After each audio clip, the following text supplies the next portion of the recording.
चलिए शुरू करते हैं अपडेट। फर्स्ट अपडेट है, एक करप्शन इंडेक्स जारी हुआ है अक्रॉस द ग्लोब।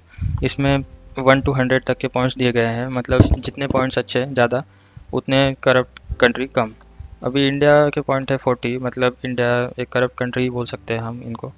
इसके बाद यूएसए, ये यूरोपियन कंट्रीज़, इनका अच्छा स्कोर आया है। सबसे ख़राब स्कोर है रशिया और अफ्रीकन कंट्रीज़ का। अफ्रीकन कंट्री का बोल सकते हैं क्योंकि ये कर्ज के तले डूबे हुए हैं चाइना के, और यहाँ पे लीडरशिप काफ़ी बकवास है।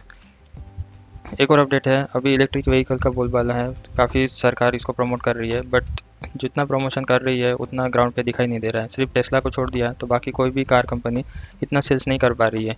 अभी आप देखोगे जनरल मोटर जो कि यूएस की कंपनी है, उन्होंने सिर्फ 25 लाख गाड़ियाँ बेची है। टोयोटा जो कि सबसे ज़्यादा कार बेचती है पूरी दुनिया में, उन्होंने सिर्फ 22 लाख कार बेची है। बाकी इंडिया की तो कोई कंपनी लिस्ट में भी नहीं है। फिर भी सरकार काफ़ी बढ़ावा दे रही है और यही फ्यूचर है। ये अगर आप 1-2 साल में कार लेने की सोच रहे हैं तो रुक जाइए, ईवी इंफ्रास्ट्रक्चर होने दीजिए। एक और अपडेट है कि किस कंट्री पे कितना डेट है। डेट मतलब कर्जा कितना है। अब आपको जान के हैरानी होगी कि जापान जो कि सबसे ज़्यादा अच्छा देश माना जाता है, प्रोग्रेसिव देश माना जाता है, उस पर सबसे ज़्यादा कर्जा है। 257% ऑफ जीडीपी है। और जीडीपी क्या है आपको पता ही होगा। पूरे जो गुड्स रहते हैं एंड सर्विसेज, जो फाइनल कॉस्ट रहती है, उसको पूरे मिला के जीडीपी कहते हैं। अभी इंडिया का जीडीपी 2.5 ट्रिलियन है और इंडिया पे कर्ज है जीडीपी का 91%। अगर मतलब इंडिया अगर पूरा कर्जा चुकाना चाहेगा विथ इंटरेस्ट, तो पूरा 1 साल का जितना भी इंडिया ने कमाया होगा पूरा उनको वापस देना पड़ेगा सूद समेत। अभी सभी के पास कर्जा है, ऐसा नहीं है कि कोई भी कंट्री इससे छूटा है। कनाडा, यूएसए, ये पूरा वर्ल्ड कर्जे में डूबा है। बट इसका मतलब ये नहीं कि कोई कंट्री कर्जे में है, ज़्यादा कर्जे में है तो वो प्रोग्रेसिव नहीं है। इसको ऐसे समझिए कि डेवलपमेंट करने के लिए कर्जा लेना बहुत ज़रूरी है। अभी ये लोग कर्जा कैसे लेते हैं कंट्रीज़। अभी कंट्री क्या करती है, सपोज़ इंडिया को कर्जा लेना है तो ये जाएगी आईएमएफ, इंटरनेशनल मॉनिटरी फंड के पास, नहीं तो वर्ल्ड बैंक के पास, नहीं तो किसी भी एक बैंक के पास, इंस्टीट्यूशन वर्ल्ड वाइड। नहीं तो फिर ये क्या करती है, बॉन्ड जारी करती है। मतलब इंडिया अगर बोलेगा कि हाँ मैं मुझे 100 करोड़ रुपए चाहिए और ये 100 करोड़ रुपए के बॉन्ड में जारी करता हूँ, इस पर आपको मिलेगा 4% या 5% इंटरेस्ट, जो भी इंडिया देना चाहे। ऐसे बॉन्ड जारी करता है क्योंकि इंडिया एक स्टेबल कंट्री है और ग्रोइंग इकोनॉमी है, तो कोई भी इसमें इन्वेस्ट करना चाहेगा ऐसे बॉन्ड पे, क्योंकि ये गवर्नमेंट ने जारी किया है तो ये काफ़ी सेफ होते हैं। डिफ़ॉल्ट होने के चांसेस ना के बराबर होते हैं। तो काफ़ी कंट्रीज़, काफ़ी बड़े बड़े इंडिविजुअल ये बॉन्ड लेते हैं। तो यूएस भी ऐसी करती है कर्जा उठाने के लिए। तो यूएस के ज़्यादातर बॉन्ड चाइना ने लिए हैं। अभी अपने टॉपिक पे वापस आते हैं।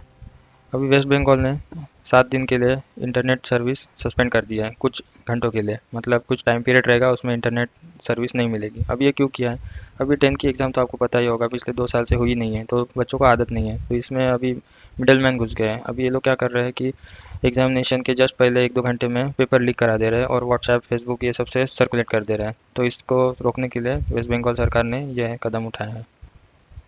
एक और अपडेट है अफगानिस्तान से। अब बुशकाशी आपको स्पोर्ट तो पता ही होगा अगर खुदा गवाह देखी हो तो। इसमें क्या होता है, घोड़ों से लोग आते हैं और एक जानवर को भाले से उठा के उसको रेस लाइन से पार करना होता है। जो भी करेगा जल्दी उसको उठा के, वो जीत जाएगा। तो अभी तालिबान ने भी यह स्पोर्ट्स फिर से ऑर्गेनाइज़ किया है और इन्होंने बोला है कि ये इस बार कोई जानवर को नहीं बल्कि लेदर के बैग को कर रहा है करके। इस बार आपको क्या लगता है, सही में ये लोग लेदर बैग को करते होंगे। एक बहुत अच्छा स्टेप लिया है सेंट्रल गवर्नमेंट ने। अभी कोई भी कमर्शियल प्रॉपर्टी होंगी उसमें 10% ट्री कवर रखना पड़ेगा, मतलब 10% पेड़ पौधे लगाने पड़ेंगे और उसको मेंटेन भी रखना पड़ेगा, तभी परमिशन मिलेगी। उसके बाद अपडेट है, एक जवान ने जो बीएसएफ का था उसने ओपन फायर कर दिया है और अपने ही साथी को 5 बीएसएफ के जवान मर चुके हैं। अब इसने ये क्यों किया पता नहीं, अभी इन्वेस्टिगेशन चालू है, लेट्स सी क्या होता है। यूएस वर्क कर रहा है डील पे टू सप्लाई पोलिश जेट टू क्यू। मतलब ये क्या है मामला, पोलैंड यूक्रेन के बाजू है तो इसको भी डर है कि कहीं रशिया यूक्रेन के बाद हम पे ना हमला कर दे। तो इसलिए पोलैंड यूक्रेन की मदद करना चाहता है अपने मिग 29 फाइटर जेट से। इसके पास भी काफ़ी फाइटर जेट है पोलैंड के पास, तो ये मदद करना चाहता है। बट इसको लगता है कि अगर ये मदद करेगा यूक्रेन की तो रशिया इस पर भी हमला कर सकता है, या तो फिर कभी इसको ज़रूरत पड़ी तो ये फिर हमारे, क्योंकि फाइटर यूक्रेन में तैनात होंगे, इसको ज़रूरत पड़ी तो कोई आएगा नहीं और हमारे पास फाइटर जेट भी नहीं होंगे। तब तक आप हमें F-16 फाइटर जेट दीजिए ताकि वक्त पड़ने पर हम इसका यूज़ कर सकें। तो यूएस डायरेक्टली तो ऐसा करेगा नहीं क्योंकि ये डायरेक्ट रशिया से पंगा लेना हो जाएगा, बट फिर भी ये लोग एक डील फाइनल करने वाले हैं।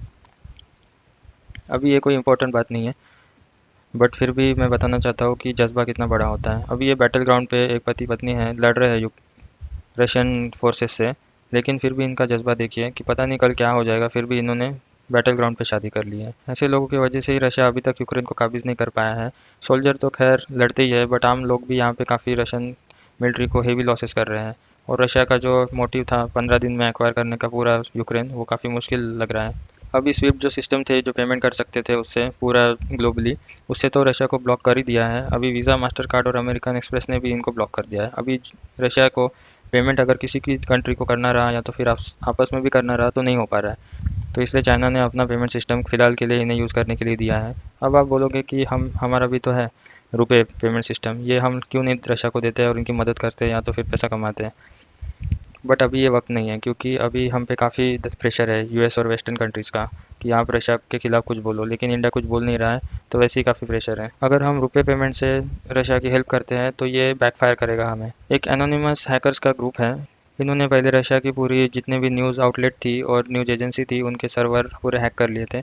इन्होंने एक फ़ाइल हैक की है जिससे पता चल रहा है कि रशिया 11 तारीख से 11 मार्च से पूरे इंटरनेट को बंद कर देगा उनके कंट्री से, क्योंकि वो नहीं चाहता कि पूरा वर्ल्ड में जो क्या क्या हो रहा है वो रशिया के लोगों को पता चले, क्योंकि काफ़ी प्रोटेस्ट हो रहे हैं।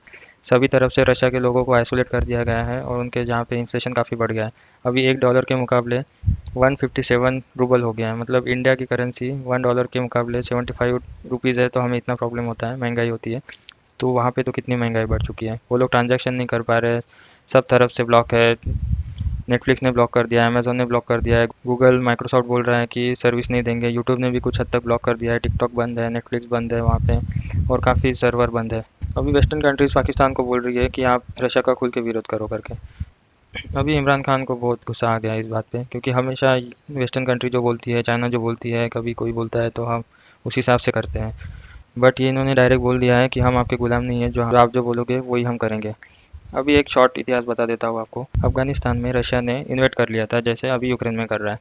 पूरा अफगानिस्तान रशिया ने काबिज़ कर लिया था। अभी यूएस नहीं चाहता था कि रशिया का कब्जा हो अफगानिस्तान में पूरी तरह। तो यूएस ने क्या किया, जो तालिबान ग्रुप था तब का तालिबान, उसे सपोर्ट किया। अब वो इतने दूर से सपोर्ट नहीं कर सकता था, तो पाकिस्तान को बोला कि आप उनको ट्रेनिंग दो, फंड्स दो।